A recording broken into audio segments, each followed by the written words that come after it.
Tak, tak, Yeah. tak, tak, tak, tak, So welcome to UK Asian, both of you, and good luck with the film. I'm a writer and filmmaker myself, so I'm not going to ask you terribly Bollywood questions. Thank you. How do you go about choosing a project? Do you get time to read? Is it still narrated in the usual Bollywood style to you? Well, I like reading scripts. I get distracted very easily when somebody is narrating for 3 hours. So it's fun because you're going to dedicate 100 days of your life to a story. So it has to engage you. You have to instinctively react to it. There was a time that I was reading every script that used to come to me. Now, fortunately, unfortunately, I'm working with the same directors again. If it's Imtiaz, Anurag Basu, or Ayan Mukherjee. So can't really read their scripts. I just agree on principle that I'm going to be working with them. But there's a lot of joy in reading something and reacting to it, and actually, making it happen on big screen. Right. There's a lot of joy to it. But you've just said that you're repeating or going back to projects with the same directors. Is that becoming a pattern? Or Well, it is. look at new Like I said, fortunately or unfortunately, it is becoming a pattern, and I feel like I need to get out there and really read more and work with newer talent. Probably they'll bring an extra edge to my career. But as of right now, I've really enjoyed working with these directors. I think we've had good, successful relationships. I think they've been instrumental in my growth as an actor. So why not? Yeah, why not, of course. And I'm a great fan, and you're a youth icon. I find something very interesting in the pattern of the films that you choose. Most of them, they are about irresponsible people learning to take responsibility. At the end of it, there is that, whether it's going through romance or whether it's going through other things, as in this film. Do you think you're sending out a message? I mean, you're always talking about entertainment, but is there anything beyond that? I think, ma'am, art imitates life and life imitates art in a way. And I think the newer generation is that. They are a little confused sometimes. They are a bit, they're slackers. They're a bit aimless at some point in their lives, and they find their aim or their goal or their laksh. So I think somewhere, because I started at a certain age, so the directors wrote characters, reflecting society. So and those parts came to me. But like I said, I don't take myself too seriously. I'm not a politician. I'm not here to save the world. I'm here purely to entertain people. Yes, I am responsible enough to do films that will not be shameful to me or my family, and I will continue doing that. But beyond that, I'm just trying to do the best of my capabilities and be a part of good films. Yeah, that's great. You're so sweet and humble. But it leads me to another question about Bollywood films today constantly being measured in terms of the money that's gone into production and the money that's going to be generated at box office. Whereas film is about other things. It's about the story, it's about characters, it's about style. Do you feel that you bring that vocabulary in, even in your interviews or your interpretation? It's a big responsibility. I would like to believe that I'm still, trying to push the limit of art and not really commerce.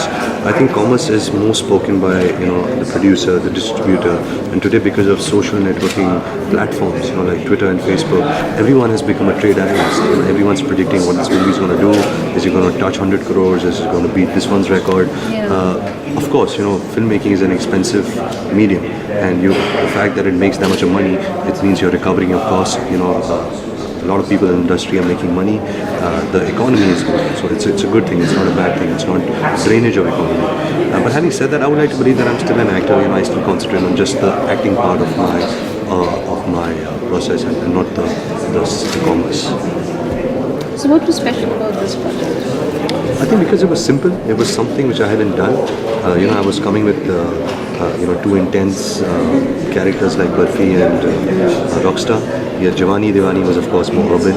It was predominantly a love story and a coming of age film. I wanted to do something which was more out there, something larger than life.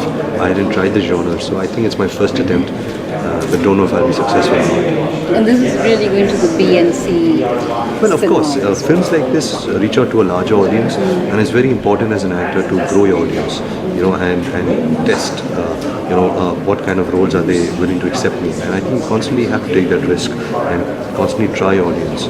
I think if you get too complacent and you stick to one genre and keep doing that, the audience is going to forget you and they're going to get bored of you. So you have to continuously rejuvenate, reinvent, and push the bar constantly. Which you're doing. Hope so. And it's amazing that you've got this wonderful project as your first film. So how did you get cast? Did you audition? I did. I auditioned for the film. Abhinav Kashyap, who we're all missing very much right now, had met me about 2 years ago. And when he was casting for this film, I got a call from his office saying, can you come in and give a screen test? So I went in and I spoke to him at first and he gave me the script to read. I think he wanted to gauge whether I could fit the role of Tara Sharma and whether I found it attractive. And luckily that fit was there. The role of a Delhi girl, and while I grew up in Australia, I have a very strong Delhi background. My parents were from there. We spoke Punjabi at home and Hindi at home. So I connected with her and then I gave a screen test and luckily thought that it was decent. And that's how it all happened. It happened very organically and luckily it was based on credit and merit. And is there one word to sum up your experience of the film? Surreal. Surreal, yes. I would say inspiring, the fact that I worked with my father. So it was really inspiring for me. Well, good luck again. Thank you so much.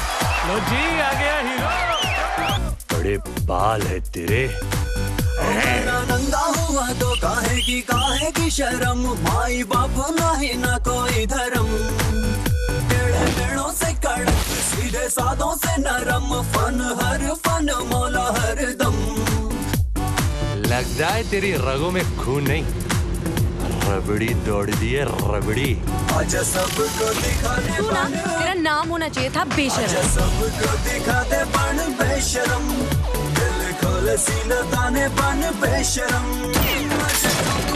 गाले बन बेशरम दिल खोल सीना ताने बन बेशरम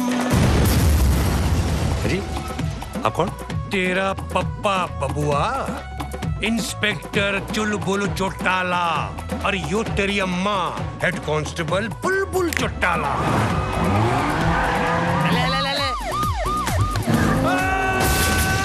ए बबली छोड़ो ना तने अरे खुद को तो छुड़ा ले पहले मोटे सिर्फ चुलबुल नाम रख लेने से कोई दबंग नहीं बन जाता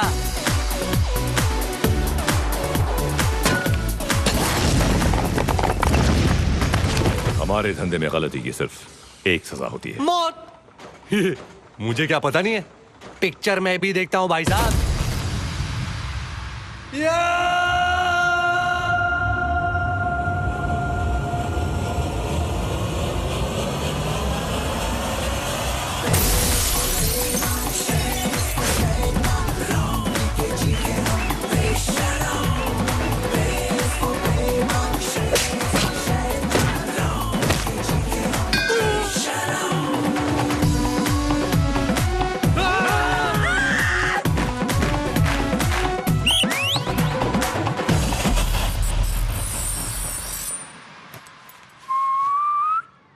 जल है ये क्या है यार पैडिंग लड़कियां करती है ना इंप्रेशन अच्छा जाता है आओ